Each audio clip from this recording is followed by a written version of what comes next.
tweens and quarantines. My name's Sheila House, for those of you who don't know me, and I work for the town of Harwich as a therapist and a consultant. And although most of the kids and family members I support live in Harwich right now, during this time, I'm available for support and resources for any child or family member in the Monomoy district. So we all know that the impact of this COVID-19 pandemic is worldwide, and the main focus, and that it also continues to be, is people's physical health. And it's becoming increasingly clear that people's mental health needs to be paid attention to as well, which is why we wanted to bring this webinar to the Monomoy district. This is a presentation for parents and school staff and anybody that's interested in supporting kids, and it's going to talk about the impact of COVID-19 on our children. So it'll address things like the brain and explain why the pandemic is especially challenging for this age group.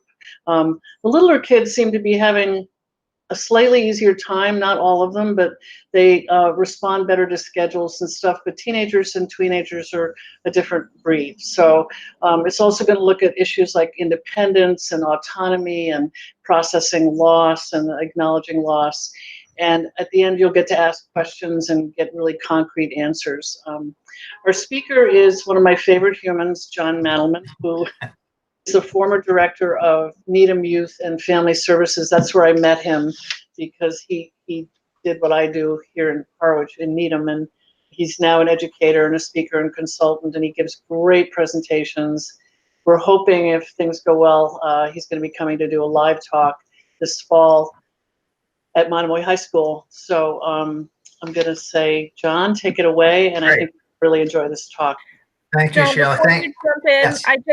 I just wanted to let everybody know that there will be time for questions at the end. So if you have questions, please type them into the chat box and we will go through and share those with John at the end of the presentation. So it doesn't have to be question and answer time yet. If you have a thought, just stick it in the chat box and we'll get to it at the end. All right? Great. Thank you, Joy. Thank you, Sheila. I'm so happy to be here. And hopefully I will be in your community doing the Secret Life of Teens and Tweens. I don't know when it will happen, but let's make it happen. So I'm going to talk for about 30 minutes or so, plenty of time for questions. And let's think about this. Imagine you're a teen or a tween and someone has told you you have no school for a day, a week, a month. That is amazing. And then virtually the next day, someone says, oh, you've got to be home 24/7 with your parents. That's prison. And of course, now it's turning back again. They're not so happy to be back in school. And that is the teen brain all over the place. It's a highly sensitive brain. It's a highly reactive brain. We used to think the teen brains weren't smart. They're incredibly smart. They have a couple things which are challenging. First of all, they're very wedded to instant gratification. It's a pretty egocentric world. They don't have a lot of experience, so they're making a lot of mistakes. And it's a highly addictive brain. That's why things like vaping and drinking and drugging are so dangerous. But what distinguishes the teen brain and tween brain from our brain is this, that the adult brain has a braking system. And that braking system says, ooh, I could get hurt. I could hurt someone else. That's wrong. That's immoral. And that's the difference. And that's why the adult brain says we have to be home. You can't congregate with your friends. This is what we all have to do for safety. But the adolescent brain, the teen brain, is thinking, I have to be with my friends. And by the way, mom, dad, look at all my friends who are hanging out with their friends. They see risk very well. We used to think teens didn't understand risk. They understand risk very well, but they're more drawn to the reward. And the reward in this case is social. And that's why teens are doing whatever they can to get out of the house. I read an article about a teen who agreed with his parent not to leave the house. As soon as the parent took a walk, the teen took the car and was going to meet up with friends. Not a bad kid, but that will tell you a little bit about the teen brain. And of course, here's a list of what is important to teens. You see in big, bold letters, friends. After that, you see family and parents. Now, you probably think I had a typo because family and parents are at the top and the bottom. Oh, yes. If you're a parent of a tween or teen, you know exactly what I'm talking about. You are important. You've always been important. But sometimes you're shoved to the bottom. And by the way, our kids will tell us that you're not important at all. Oh, believe me, you are. And let's talk about control and freedom and autonomy. Well, you might be surprised to learn that the teen and tween years are the most stressful time in a person's life. You might be sitting there thinking, are you serious? How could that be? They don't have a mortgage. They don't have a car payment. They don't know what stress is. Well, stress is really related to control. And teens and tweens don't have a lot of control in their lives. And right now, they're seeking control and freedom and autonomy, incredibly hard to do during the COVID-19 pandemic. And they're trying to get by with some of their connections, technology, internet phones. But what they really want to do is to be in the proximity, the same room with their friends, to see their friends, to touch their friends, to be with them. They understand about physical and emotional safety, but again, that social reward is so important. Let's talk about privacy. So important to teens. It's really hard to have privacy when everyone is home all the time. I recommended in another webinar I did, same topic, that parents, if you really want to do something nice for your teen, leave the house and give the house alone to your teen for an hour or two. And as I was doing it, someone was typing into the chat. I actually did that with my teen and he really appreciated it. Really hard to have privacy. And of course, we've always known that mental health is important, but mental health is certainly so important now. And we talk about the surge in terms of physical. The surge around mental health and mental health challenges is going to be overwhelming. And we know for certain populations, this is particularly hard. Special needs students, it's not just hard for that student, it's hard for the parent. It's hard if there are two parents, but perhaps they're not living together. Hey, guess what? It's hard for two parents who are living at home together because you're in these new roles. You're a teacher, you're a parent, possibly you're working, you're trying to put it all together. It's particularly hard for anyone who has a pre-existing mental health challenge, anxiety, depressing, or if you're gay, lesbian, transgendered, that population, so hard for them because often they're living in homes which are not all that supportive and they desperately need their friends. So we have to think about that. And again, the surge, when you hear that next, please think about the mental health surge. It is already happening. We know the calls to hotlines have already increased, and this will be happening not just this month, next month, but over years. Let's talk about this a little bit. You can say at the top, Dr. Fauci. We all love Dr. Fauci. You might have seen about 3 weeks ago, they asked him if someone was going to play you in the movies, who would it be? And without missing a beat, he said Brad Pitt. Lo and behold, on Saturday Night Live, Brad Pitt was playing him. You know, the quote that he said many times is so apropos, you know, you don't make the timeline, the virus does. That's true. The virus actually has a timeline. The problem is we don't know what it is, and that's really difficult. And you can see on the left-hand side, it says a sprint and a marathon. So let's think about this. If you were an athlete and you were working out to be a sprinter, you would work very differently than if you were a marathoner. But we're doing it at the same time. We're sprinting around safety, acquiring food, our systems at home, whatever it is. And now we realize it's a marathon. Very hard to do. You may have gotten into bed at night and thought to yourself, I am so exhausted. How could that be? I didn't leave the house. I didn't do anything athletic. It's exhausting living under this sort of stress.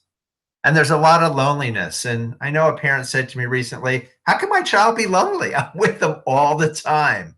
Well, loneliness is how you define it. You can have a room of 50 people, 100 people, or a loving family. But loneliness is what is lonely for you? What are you lonely for? And you can see the next bullet point about the grieving process. And I want to talk about this. And these are important to talk to your children about. The first part of the grieving process typically is denial. And I'll tell you what that looks like. Like, this can't be happening. That's not true. I think we all went through it. And then the next stage is anger. Who could you be angry at? You could be angry at your local leader, our state leaders, our national leaders. You could be angry at God. If there was a God, how could God let this happen? And parents, you know that your kids can be angry at you because you are the most, restrictive parent. Everyone else allows their teen to do this, that, and the other thing. So there's a lot of anger going on. And just to quickly go through this, I think a lot of us are in depression now, where the heaviness is sinking in. And the last part of this process is acceptance. And acceptance doesn't mean you're happy about the virus and the fact that we're quarantining. It's just that you are accepting it. Now, you can cycle back to any previous stage as many times as you will. I've gone back to anger many times, but it's important to understand it's a process. And you see loneliness there again. Again, you might think it's a typo. It's not. When you're going through this process, it can feel particularly lonely, like you're the only one feeling this way. So it's important to think about this process, identify the stages. Let's intellectualize a little bit so we can understand it. And we're going to see changes in behavior with our kids and regression. You probably have seen your kids do something and thought to yourself, are you kidding? They haven't done that in like a year or 2 years. This is what happens when we're stressed out. You see on the other side of the page, the first bullet point, social distancing versus physical distancing. When I first heard the term social distancing, that seemed so wrong to me. We desperately need the social.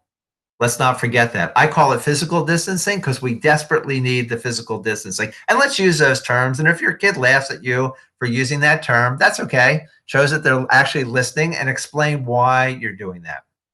Generosity. You're parenting 24/7. You're teaching 24/7. You're home. You're doing lots of dishes. Not so much laundry anymore, but lots of dishes. You're not going to do everything well. And being self-generous means that's okay. And being generous with your kids too, changing your expectations. This is a very unique time. We've never experienced this. I had a parent say to me recently, this is like 9/11. This is nothing like 9/11. At 9/11, that first weekend after, we all could get together and hold each other and talk with each other. This is separating us and challenging us in ways that we can't even anticipate, in a month or two from now. Can't versus won't. I want to explain what I mean by this. If your child is not doing what they should be doing, academics, whatever that you've given them to do around the house, you have to ask yourselves this question. Is it they won't do it? Meaning, oh, they're just lazy teens, or they can't do it, meaning they don't have the capacity. How do you lose capacity? When you're anxious, you lose capacity. When you're depressed, you lose capacity. They just can't do it. So when your kids are not doing what you want them to do, instead of getting angry, ask the question, is that they can't or they won't, and that will help fashion how you're going to approach them. And let's talk about happiness. Well, we've always said to our kids and said about our kids, I just want them to be happy. That can feel like pressure to kids. There have been some interesting studies about that. Because what is happiness? How are we there? And how do we quantify it numerically? We can't. So a better thing that I used to say to my kids are, what would have to happen to make you happy? And of course, it's on a curve now because we're in the COVID-19 era. But within the COVID-19 era, what would make you happy? And kindness has always been in vogue. We know that. Remember the days we used to drive a car? We don't do that so much anymore. And someone would let us into traffic or let us go across traffic. That's kindness. It felt so good. Let's show some kindness to people. And as I was walking around my neighborhood, I saw this sign, and this was a little act of kindness, but it was more than just a little act. It was a big act. I was really moved by it, and I'm sure you've been moved by some of the things the school has done. I was talking to Joy about that before, and the little things are the big things now. And I saw this act of kindness. I thought this was wonderful what these college students have done, and frankly, I think this should be the norm. If we're going to be using masks for a long time, let's do this so we can see the expression of other people. So kindness is really important, and we have to think about that. One of the mantras that I have during this time for myself and I share with you is, it's okay not to be okay. Meaning if you're having a tough day, that's okay. Now, if it's happening for many days in a row, that can be problematic, but it's okay not to be okay. And your teens and tweens are carrying their own fears, but they're also carrying other fears. And I want to tell you what they are. They're carrying fears about the world and about you. Maybe you haven't lost your job. Maybe you haven't been furloughed, but a friend of theirs parent has, or they're worried that could happen. So they're carrying their fears. They're carrying your fears. They're carrying all the regular fears we all have about food. And they might be carrying some fears which seem like they're just, spoiled kid fears. Like, I don't have the shampoo I want. I don't have the makeup I want.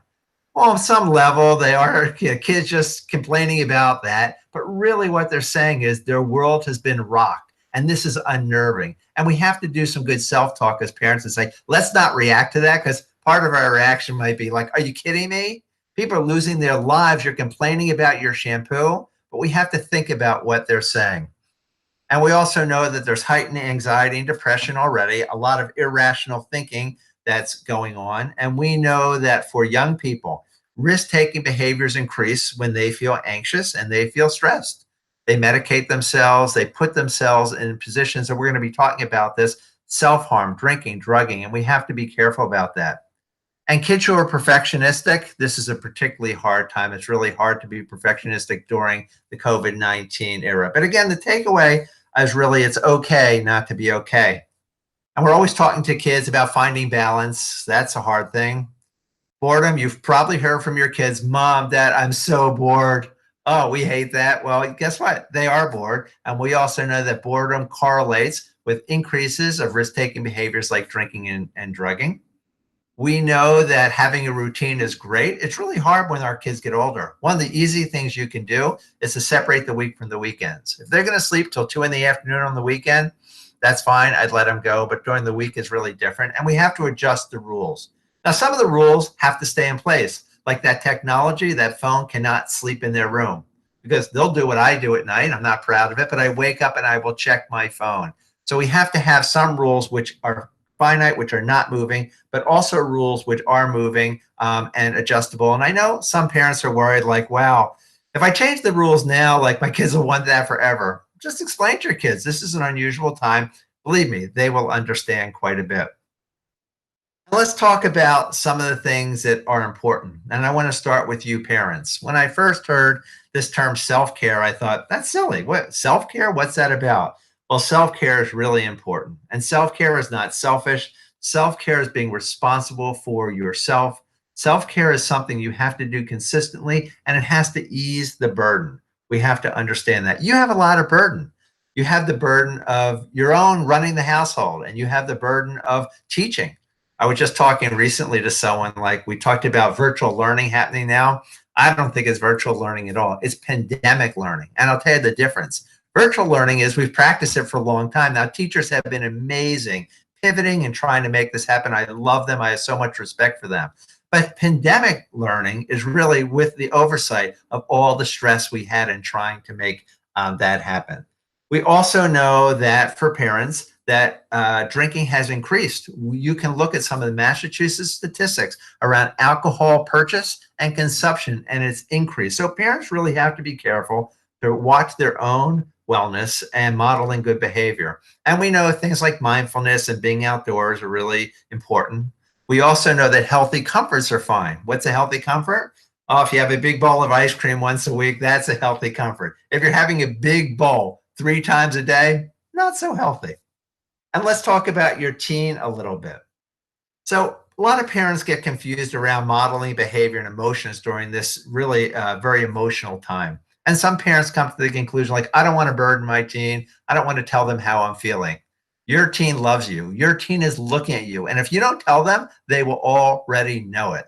So modeling emotions means you don't want to overwhelm your teen. You want to have opportunities to share what you're feeling. If your teen is worrying too, particularly early in the morning and late at night when we're alone with our brains, here's one of the things I recommend is have a specific time during the day, maybe from 3 to 3:30 or 3 to 4, whatever you designate. And I call it worry time, where your teen can talk about all the things that worry them. Don't interrupt them. I always have conversations with my kids when they were home in dark rooms, so they don't have to look at my face because they're going to be reacting to your face. And give them license to talk about the things that worry them, about themselves, about the family, about money. Perhaps you have a senior and they're worried, are we going to have enough money for me to go to college? Let them do it. And then put it on a shelf, kind of figuratively, and put it away. Otherwise, it will just seep into the entire day. Conversations with your teens also should be age and stage appropriate and short conversations. We have so much to say to our teens, but we have to make those conversations short. And when they speak, we need to do less talking other than to say this. Thank you for sharing that. Let's talk about caring for others. If your teen, if you have an animal in your home and your teen maybe doesn't care for it very much because they're off at school and that is your responsibility, allow your teen to care for that dog, for that cat, that animal. That's so important. Teens like people relying on them too. That feels really good. And by the way, if you are emotional one day and your teen gives you a hug, that's a really good thing. We don't want to give them all of our emotions all the time and have them feel burdened by it. But for kids who can help someone else, particularly a parent, that feels really nice. Living in the moment. Some of the happiest people I know aren't ruminating about the past and worried about the future. They live in the moment. Living in the moment is not so easy now, especially now with COVID. And you can even see our governors giving us short time frames. We're going to be closed for another 2 weeks as opposed to a long time frame. Gratitude is great. We could all be grateful for things we have, but that's really hard to access now. And if you're saying to your child, think about what you're grateful for, and they can't access it, that's okay. This is a very different time. Let's talk about the sources of information. There's lots of information going on. There's local, there's national, there's state, all sorts of information. But the number one source of information has always been and will always be you, about drinking, drugging, self-harm, suicide, and including this. Now you might be saying, are you kidding? Like, I don't have those numbers. I don't know when we're going back and opening up the state. Well, you can be watching with your teen, and your source is about processing that information. That makes you the source. So please don't abandon the fact that you have always been the source and the most important source. Reducing exposure. I love the news. I'll be honest with you. I was watching CNN too much and it was driving me crazy. I really had to reduce my exposure. We know that too much exposure really correlates with anxiety and anger for me, and that wasn't working. And of course, humor. Humor's always been important. People are dying. We understand that. People are losing their lives and their livelihood, but we have to know this is really important to have our humor. And I saw this and I really like this. And I saw a quote from Adam Sandler where he said, the American educational system wasn't designed to be a math teacher to my child. So there's a lot of good humor out there, and don't be afraid to laugh. Here are some things about anxiety, and I want to talk broadly about it, then I'll talk about a few of these. First of all, anxiety is really powerful, and anxiety lies to us. Anxiety tells us it's always going to be there. We can't do anything about it. That's one of the reasons why people don't seek help, because if you can't get rid of it according to your anxiety voice, why try? And our kids will hide anxiety from us often. They don't want to burden us. They don't want to deal with how we're going to react to it. We also know that anxiety makes worlds small. Our world's gotten pretty small in the last 2 months. Anxiety makes it even smaller. And when anxiety competes with almost anything else, it almost always wins. I use my son as an example. By the way, I do tell stories about my son and my wife, so they all know about it. My son was an excellent basketball player, wanted to be on the starting lineup at his high school. And he was, because he was a really good player. But guess what? Tuesday and Friday nights when we play sports in basketball in Massachusetts, the lights went on, his anxiety came out. And my wife and I would watch him on the court. And my wife would turn to me and says, I can't believe he did that. That's the stupidest play I've ever seen him do. He doesn't do that. I said, that's not him out there. That's anxiety. Anxiety is really powerful. And we'll talk about that a little bit later.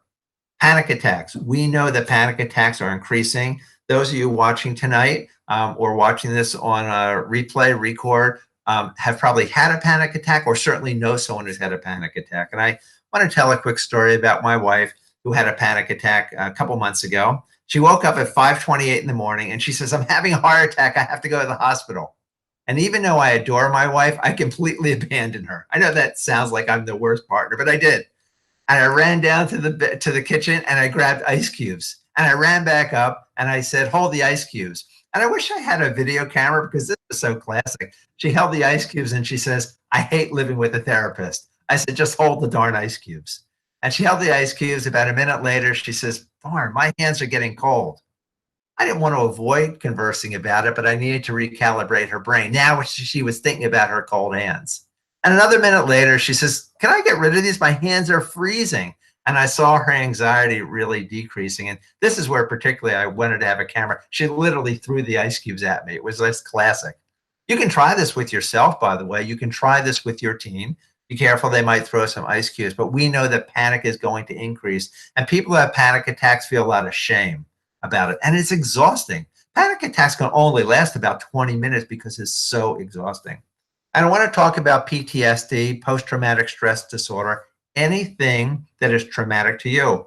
We've got a lot of things that are traumatic to us right now. And we talked about the timeline and Dr. Fauci's vision of the timeline of the virus. But I want to say this, there is no timeline for trauma. We know that it's happening now, but it wouldn't surprise me next year, especially if you have a senior, a kid is off at school and they maybe hear the word corona or something, a sight, a smell re-triggers that. Or maybe your child's in 9th grade and is re-triggered in some way. We know that it's very real, and we know we have to be on guard about that. Now, there are some people who actually feel more comfortable now that we are quarantined. If you're an introvert, it feels a bit more comfortable. You don't have to face the big world out there. It's less exhausting. I have a really anxious friend, and when this happened, he called me up. He says, I told you that there was a good reason for this sort of thing. And we know that OCD, obsessive compulsive disorder, is very real. The obsession to do something, the compulsion, you actually have to do it, the thought and the doing it. So like me, if you forget, oh, did I lock the door? Did I turn off the heat? You get up and check once. That's called getting old. But someone who has OCD will check 5 and 10 and 50 and 100 times. Yet, shouldn't we all be a little OCD about washing our hands and about being safe? So this is very confusing. And we know that people with OCD are feeling this in a very intense way. And here's some of the emotional and the physical signs of anxiety. None of this will surprise you.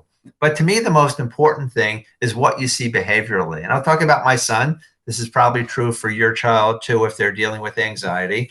Anxious people can be rude. My son is a lovely person, particularly sweet person. But when he was anxious, he was rude. He was defiant. He was acting out. Eating changes when we're anxious. When I'm anxious, I eat a ton. That's all I want to do.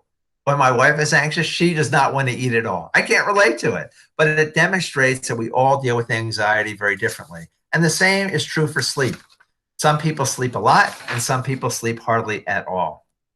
And of course, we've all probably done this. I know I have said things which we probably shouldn't have said to our teen and tween around anxiety. If we were doing this live, I'd be asking you what your worst things, but I'm going to fill in the blanks here since we're on a webinar. Some of the things that I've said and I've heard parents say to anxious teens are, it's not a big deal. Calm down. Or my favorite, it's all in your head. Well, of course it's all in your head. That's what anxiety is. And we've all said that. We're well-intentioned. We don't want to say bad things, but we often do. It's harder to know what to say. And I want to go through a couple of these and talk about them. First of all, that women are twice as likely as men to have anxiety, and it runs in families, about 40% in families. We also know that one of the best things that we can do for our teens and tweens who are anxious is to help them live with the discomfort. So often as parents, we want to go around the triggers and we don't want to expose them to the triggers. But the reality is that kids get better when they have more practice. And there are all sorts of things which are very impactful and helpful around anxiety. So we need cognitive behavioral therapy. Go on Google and check that out, watch a YouTube about it, or exposure therapy. But some of the recent ways that we've been dealing with anxious teens and tweens are actually working with their parents. I want to talk about one thing. You see scale 1 to 10, a story about my son, the anxious basketball player. Well, I tried to talk to him about his anxiety. He was not having it. He didn't have the words. He didn't have the wherewithal. He didn't want to deal with it. So finally I said to him, okay, every day I'm going to ask you to scale it. Just give me a number. Would you do that? He said, fine, I will give you a number. Leave me alone. And I'd ask him on a Monday, what are you? 10 being the worst, 1 being the best. He said, I'm a 3. And maybe the next day he was a 7. And I could say, well, what would have to happen for you to become a 3 again? And me knowing where he was at helped shape things. His most anxious day of the week was Sunday. Not surprising. I want to tell you why. Coming up in the week, academic challenges, social challenges, athletic challenges. It refocused how I was going to parent every Sunday. First of all, we had his favorite meal. My daughter was not too happy about it. About 4 months in, she says, how come he gets his favorite meal every Sunday? I said, quiet, he needs it. I never asked him about homework. I never bothered him about chores. Ask your kids to scale their anxiety and their depression. The last thing on this list is saying, I love you. Kids who are anxious, kids who have a panic attack are thinking, if they're not saying, do my parents still love me? I know I'm a burden. How could they not know we love them? We've only hugged them and kissed them a million times, but this is how they feel. You can never be wrong in saying to your child, I love you. One more thing I want to say about this. One of the most important things you can do when there's an anxious episode or any kind of anxiety triggering feeling is after the event is over, debriefing about it. If we don't debrief about it, we can't make headway. And to go back to the story about my wife having a panic attack, later that day, late in the day, I said to her, I said, you know what, I think we ought to talk about this, how I can be more help to you. And she looked at me, she says, thanks a lot. I was just feeling better. Now you brought it up. Well, she said it with a smile, but we need to talk about it. We need to help people understand that we want to help, but we need to ask them how we can better help, like the first one on here, which says, tell me more. So this is your typical youth risk behavior survey. I'm not going to say too much about it, but when we look at risk, we also want to talk about protective factors. There are lots of protective factors. You being on this webinar is a protective factor. The guidance department, Sheila, House, all protective factors, and you have quite a few in Harwich in that area too. These are what I call BC, before Corona statistics, and I want to just talk a little bit about it, and we'll start with the high school just with self-injury. Self-injury, cutting, burning, ingesting. Why would someone self-injure? Well, they actually self-injure for a reason, and a good reason to them. Now, it's not good in terms of their health. It's all about emotional regulation. There are much better ways to emotionally regulate yourself. But people who self-injure feel a measure of optimism, a measure of control. They tell us that pain is better than nothing, and they say it demonstrates outwardly the pain they're feeling inward. And let's just go down to a little bit lower on that about suicide. So this is very typical, and I want to talk about suicide because we know that anxiety and depression are going to be increasing, and with that, suicide. We know that in 2008, suicide, 10,000 documented cases of suicide in the United States happened because of that. So let's talk a little bit about this. And one of the mantras about suicide is, it's not that people want to die, it's that they can't figure out a way to go on living. And you can see these numbers are quite serious. This is a high school. This is a little north of Boston. You can see it's this one high school. We had 157 students who had seriously considered suicide. Now, let's say your district is half of that. I don't know the numbers. And let's just say, you know, we had 80 students who seriously considered suicide. Or let's go to the bottom and we had 45 students, we're cutting in half, who've actually attempted to end their life. Wow. This is a crisis. Of the top 10 reasons why people die in this country, well, you know them. Cancer, heart disease are on that list. Now suicide is now number 10 and it's increasing. Interestingly enough, that in Massachusetts, if you're between the age of 45 and 54, I suspect some of you listening are in that age group, that group has the most number of completed suicide. We want to use proper term completed. We don't want to use successful suicide. So if you think about that, say, well, why are we dealing with young people? I want to tell you why. I've dealt with that quite a bit in my professional life. First of all, it's incredibly sad when it's a young person. Secondly, it is the second leading cause of death for people between the age of 10 and 24. And it's highly preventable. Doesn't mean in all cases, but it's highly preventable. And we have to understand this. We didn't understand it as recently as 5 and 10 years ago. We used to think people who talked about suicide, they're not going to do it. People who talk about it, people who look online of any age, are interested in it and are at much greater risk. Back in the old days, which was not many years ago, when people were suicidal, we used to say, promise me you won't hurt yourself. Or when I was in grad school, they said, don't even talk about it. You don't want to ignite kids. Well, you're not going to ignite any kid. It's not like a kid's having a good day and you're talking about it and they're not at risk at all. And they say, wow, I hadn't thought about it, Mom or Dad. I think I'll try that. It doesn't happen that way. So we have to understand what are some good things to say to a child who you're worried about. Well, a couple things I want to say is this. Instead of saying, promise me you won't hurt yourself, here's a better thing to say. If you felt at risk, tell me 2 or 3 things you would do to keep yourself alive. I would tell you, Mom. I would tell my coach. I would call a hotline. Those are more projective in a positive way of safety than you promise you won't hurt yourself, that sort of thing. And we also have to realize that in the winter and the holidays are the worst times in terms of suicide. Actually not. Sorry to trick you there. Suicide happens mostly in the spring and the summer. Most people don't realize that. We've been sold this holiday blues, but the reality is spring and summer. And I want to tell you what some of the latest literature is telling us. Many of you might have allergies. It was a warm day down on the Cape where I live in Arlington and the buds are coming out and you might be compromised in terms of your physical health. We are also thinking now that our immune system guides more of our mental health also. So spring and summer are the most dangerous times in terms of suicide attempts. and completed suicides. And we have to also think about access. Massachusetts has actually one of the lowest completion rates for suicide in the country. And by that, I mean, when we look at suicide attempts versus completed suicides, we're very low. We're happy about that. And I want to tell you why. It all has to do with gun control. So wherever you are personally about guns, there is no debate when we talk about suicide. Vermont, I spoke in Vermont about 2.5 months ago. Vermont's right next door, lovely people, lovely state, but their gun control laws are not as restrictive as ours. Their rate of completed suicide is twice what ours is. So when you think about suicide, we have to think about access for our kids, and that would mean guns if they're at home or any access to ending their lives. We also have to know what to say to a young person who says, I wish I were dead, I want to kill myself. And I've had that experience with a relative when they said to me, you know what, I just can't take it anymore, I wish I were dead. And part of me felt like saying, oh, you don't mean that, or things will get better, or don't say that, or pretending I didn't hear it. But I'm so glad that I have training, that I do this professionally a lot. Because let me tell you what I did. Very first thing I did, I started to cry. I was overwhelmed. If you cry, that's okay. The next thing I did was say thank you. That was the hardest thing that person had ever said to me. And the next thing I said were the 3 most important words I have ever said, and I hope you always remember that.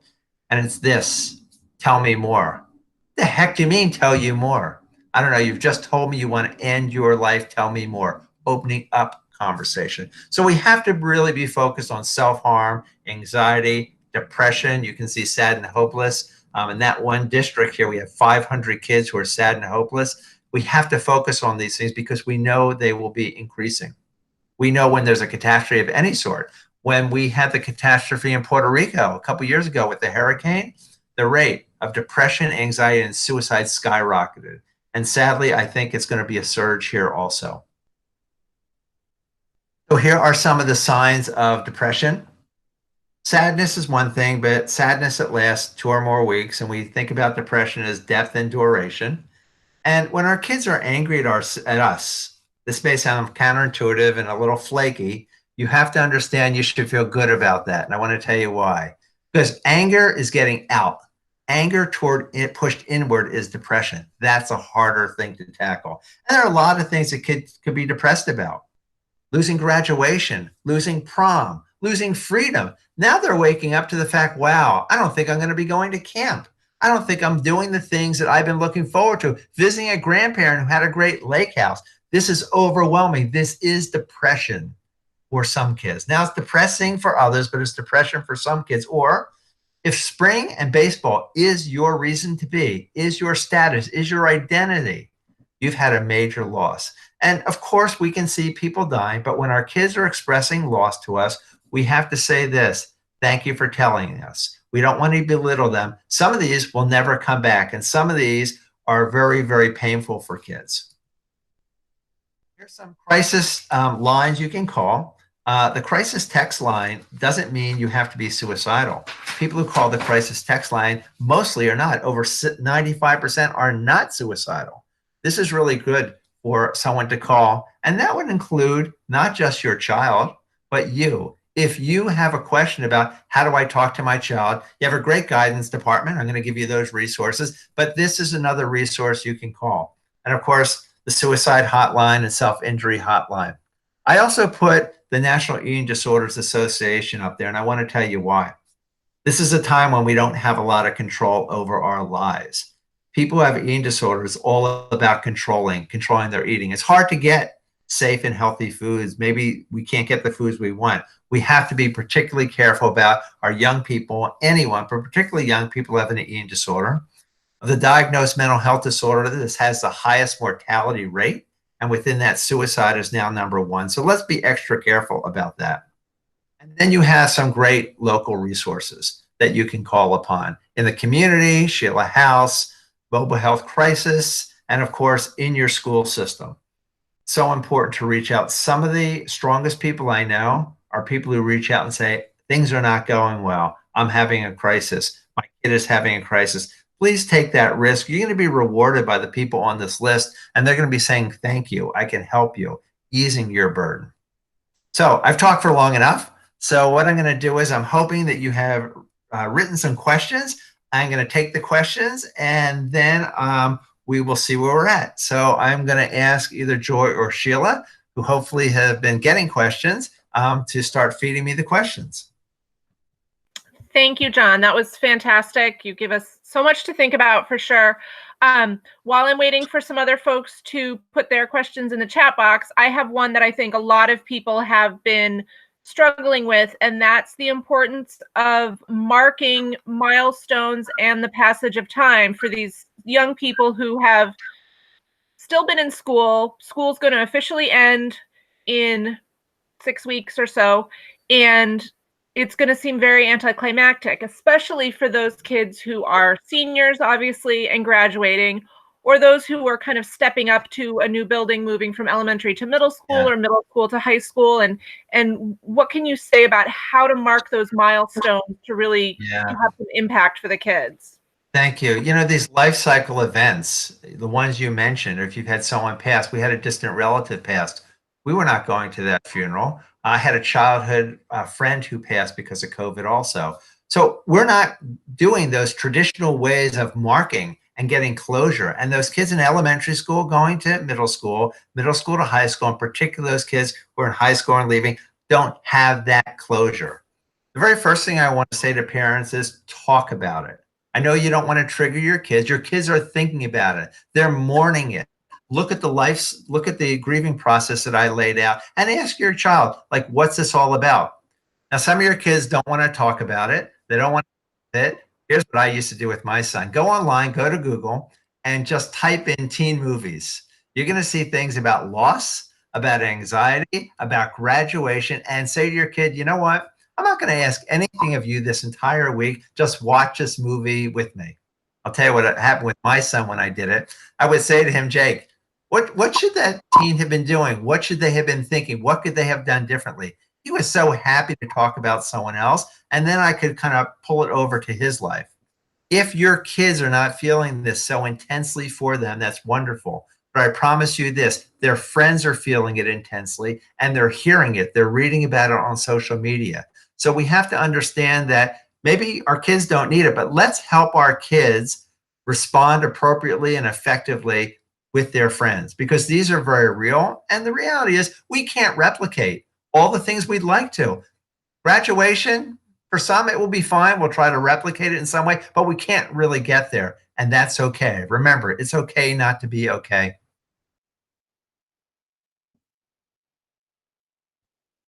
Other questions?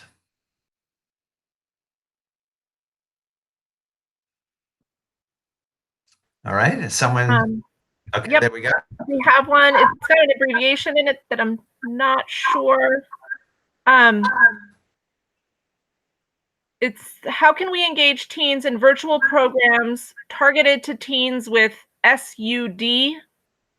That's substance use. Okay. Yeah, this is really, really hard. First of all, think about this. The people who drink and drug do it for a reason and a good reason to them. Now, it's not good in terms of their health and their achievement and all the things we know, but it makes sense to them. When we are under stress or we're anxious, we want some relief. Anxiety is not fun to deal with. You know, prolonged stress is not, fun to deal with. And we know that stress doesn't make people suicidal, but prolonged stress does. So we have to understand that there are certain populations who need more attention. And again, to encourage parents to talk to kids about it, like if they're really struggling with substances, and maybe they have not done substances for 2 months, 2 days, 6 months. Let's talk with them and say, during this time, have you felt like you wanted to do it? That would be very normal for a kid to want to do it, to get out from under this. I mean, we fantasize hopefully in healthy ways. You want to be on a beach. You want this to be gone. You want to push a button and zoom ahead 6 months. Well, it's very easy to gravitate to unhealthy behaviors, anger, drinking, drugging, self-harm, suicide. It takes a lot of energy to figure out how to keep yourself well, to build your toolbox. And maybe to say to your teen, kind of what I said before, if you felt like you were at risk for going back to those destructive behaviors, tell me 1 or 2 things you would do so you wouldn't engage in substances. You wouldn't involve yourself in that unhealthy way.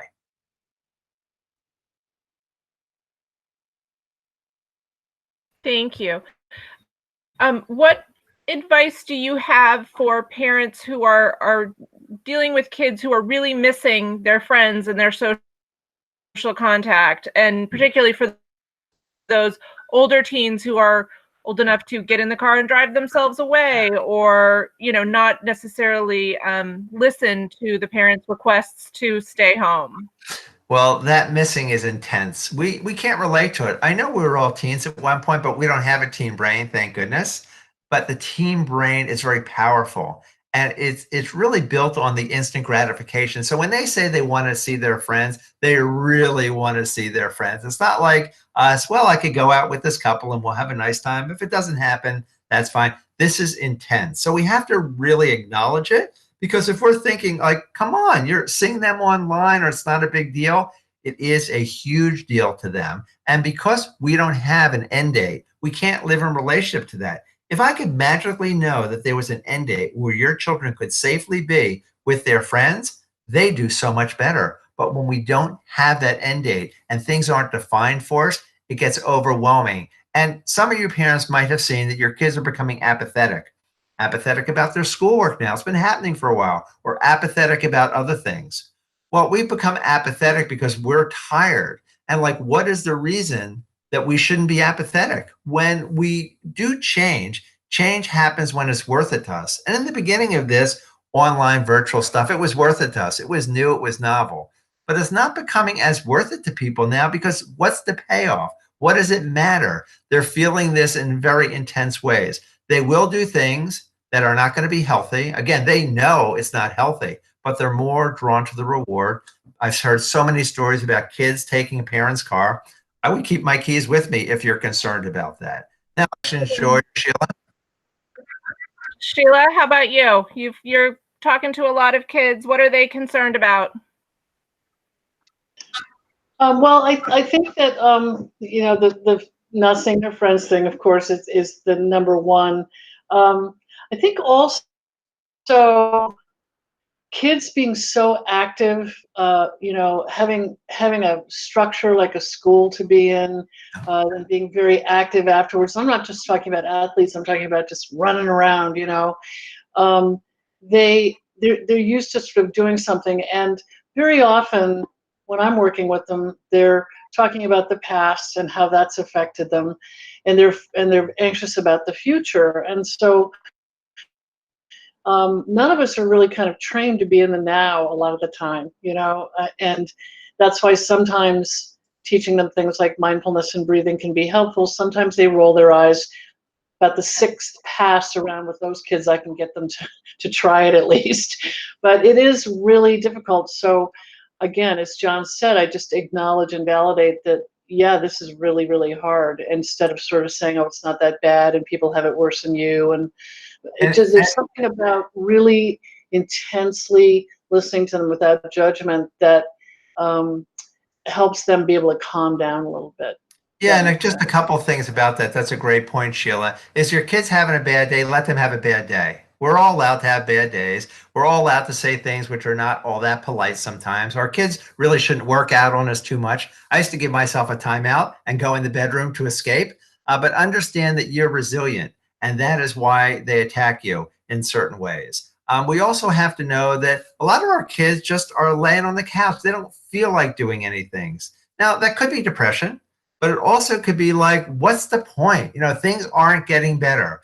If the governor miraculously said tomorrow, here's the end date for when we are more able to be out safely, that behavior would change. So we have to understand it's a very specific point in time, and it's a time when we have to suspend some of our judgments. The most important thing to me is not the academics. Sorry, I'm going to get in trouble with some of my friends who are teachers and superintendents. Is all about our mental health and really putting ourselves in a position with the surge. Now, for you parents who have children who are seniors, the magical fantasy is like things are going to get better in college. But we now know that seniors are worried, will college even happen? And we know that anxiety is the number one reason why kids in a college setting go get counseling. So if college opens on time and those kids get out of, leave the Cape and go to colleges, their anxiety is going to follow them, and we have to build their toolbox now. And, breathing exercises, mindfulness, If kids like to write down a list of everything that gets you anxious. Let's try to get some good headway now, because this is a unique opportunity to do so.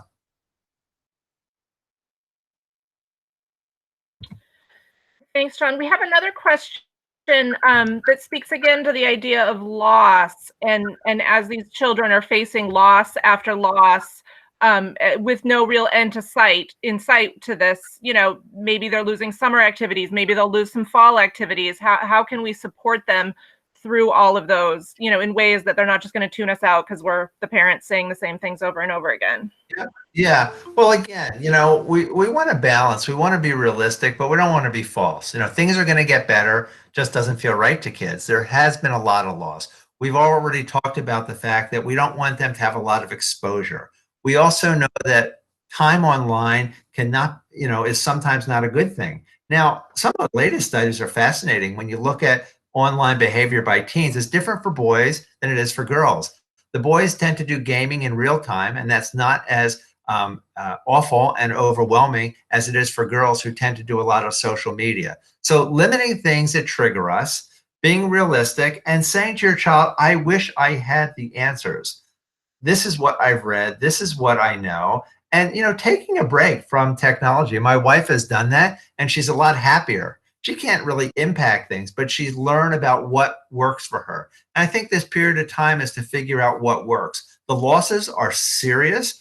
Some of those losses will never come back, particularly if you've lost prom, if you've lost baseball, if you've lost someone in your life. They are never coming back. And let's be realistic about it. And let's figure out a way where we are in the process so we can accept it. Not that we're happy we've lost graduation. And I know your district is looking at how can you make it as meaningful as possible. And that's so important to do. And I guess for teens, they need to know that the adults are really focused on them. There's been a great renaissance in teachers, you know, sharing so openly with students about how they feel. But the renaissance is also going the other way, about how students feel about teachers. And I don't want to ever lose that. That's something that would not have come about were it not for the virus. So I don't want to look back and think, wow, all the things that we've learned from this in a positive way, we've abandoned. Let's keep those things. They're so important. And let's figure out a way to make it work in the best way we can. And if your teen says this sucks,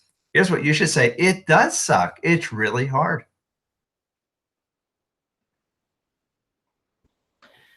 And we have another question about how to modify school discipline practices when kids are not in school in the time of COVID and they're actually at home. And can you maybe address that a little bit?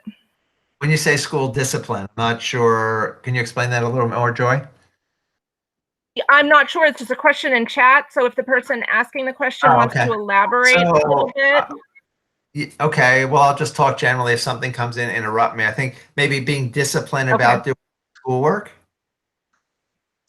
So that's really hard to maintain that discipline when there's no payoff. And it feels like for kids, there's not a payoff. Like, what's this going to mean? We won't even back in school next year.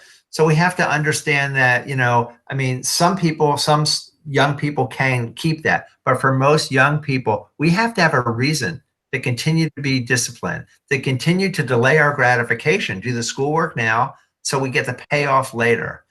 So if your kids are lapsing in that area, that's called being very real. We are all losing stamina around this quarantine. We all are. We've seen people around the country, even though right before you got on the Cape, you know, at the Circle, people really saying we have to get out. It's unfortunate because this is a time when we have to have stamina around quarantine.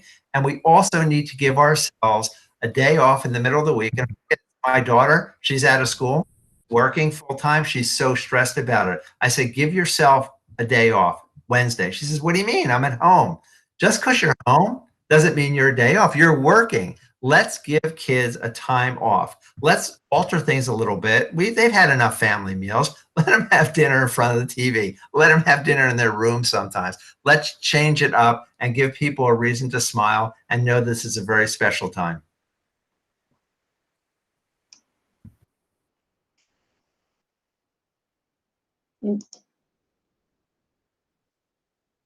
Okay, do we have any more questions before I have a couple? I have another question that just came in about middle schoolers' temperament and how it's varying quickly. uh, Yeah.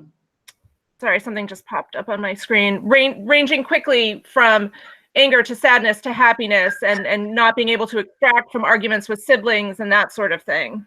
Yeah, such is the life of the young brain. And of course, siblings are an important thing. Your kids may be fighting more, and you're thinking, my goodness, this is going to be terrible. No, this is what happens. The reality is your kids are exhibiting all their behaviors, and maybe you're seeing their behaviors and you're thinking to yourself, wow, if they behave like this in the real world, they'll never get a job. They'll never have a relationship. They'll never be successful. We are all on our worst behavior at home. If you're working outside the home, think about this.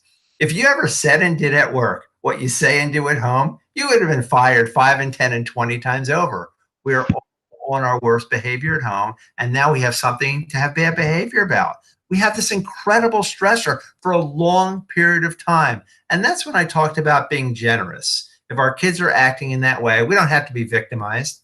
Give yourself a timeout, but we have to understand this is an unusual time. That lovely kid is lurking in there, but there are a lot of layers of the COVID and their concerns about the summer and their life, which are really obscuring that lovely kid, and that's okay. So I have a little more elaboration on the discipline. It was about actual disciplinary issues, things like if they were caught cheating on homework or something like that. How do you translate those sort of discipline measures when the students aren't in school but they're at home? Yeah, I would say anything that's school-based, allow someone school-based to do it. That, in my mind, you've got enough to fight about with your kids. Think about it. And now they're there 24/7. So it is an academic issue. See if the guidance counselor won't play a role. See if a teacher won't play a role. Ultimately, you're going to have to deal with it because there's been lying and cheating and that sort of thing. But if you can let that happen by someone else in the school who can address it. And by the way, kids who cheat for a good reason to them. Maybe they don't have the capacity, but they know they have to do it. Maybe they feel they have to be perfect during this time. They don't want to add stress to your life as a parent. So when my kids did anything, drinking, drugging, cheating, stealing, lying, I would always say, I know you've done it for a reason and a good reason to you. Tell me your reasoning. And then we have to be quiet and really force them to do it. When my son came home drunk, when he was in high school, I said, yeah, I know you got drunk for a good reason. He looked at me like I was insane. I sent him in the other room and he put together a really good list about why he got drunk. There was plenty of opportunity for me to talk about health and safety and welfare, and he could lose his eligibility for sports, but I needed to know what was in his brain. And it's much more important for us to understand their brain and how it works. They know right from wrong. They just can't always do right from wrong.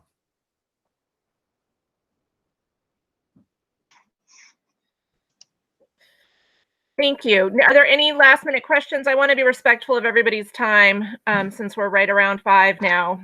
So we'll give it a second for more questions. Sheila, I don't know if you have anything that you want to wrap up with. I just really want to thank John for putting together this webinar. I know that all your speaking engagements are probably on hold right now, so it's very creative. And I know that you've been doing what you've been doing for 30 years, and that you're really good at it. So thanks a lot.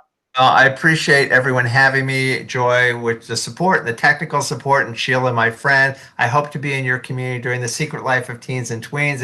In a live audience, I'll be talking about a lot of the issues that I spoke about. And this last slide is about, this is an intermission. Usually intermissions are 5 and 10 and 15 minutes. Oh, this is a darn long one, but I'd like to think that we're all back. And I'd like to reflect on some of the things that we have gotten, some of the love that we have realized for teachers and our service people. And I'm really appreciative of people joining us here and of your district and Harwich Youth Services. I also have my email address up there. Certainly have a lot of great local supports, and please use them. If anyone has a question or a comment, please feel free to email me. That could be today, tomorrow, or 3 weeks from tomorrow, a year from tomorrow. I get any email I get from you, I will email you back that day, I promise you. So please do, and thank you so much for having me here. Thanks, John. All right, good night, everyone. Thank you so much, John. Thanks. Good night, everyone. Take care, everybody.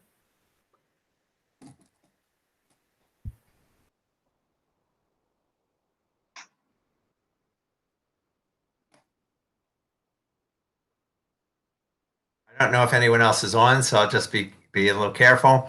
But oh, so I'll email you guys. I'll email both you guys. All right. Thanks so much. I hope you enjoyed it. Great. Thanks so much. I'll email you in a minute.